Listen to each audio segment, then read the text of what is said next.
we will be covering how to scan a ticket at event entrance.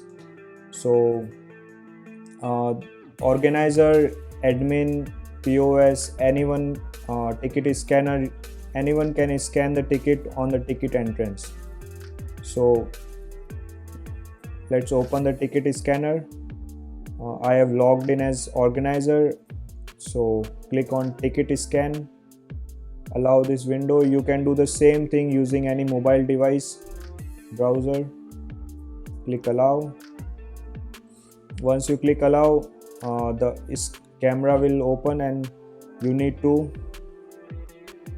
bring the scanner here. Once you bring the QR code, it will scan the QR code and fetch the ticket.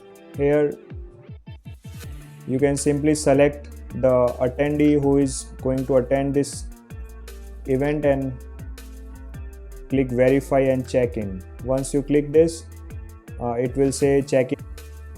Once you scan the ticket, you can see the ticket status, check-in status to yes,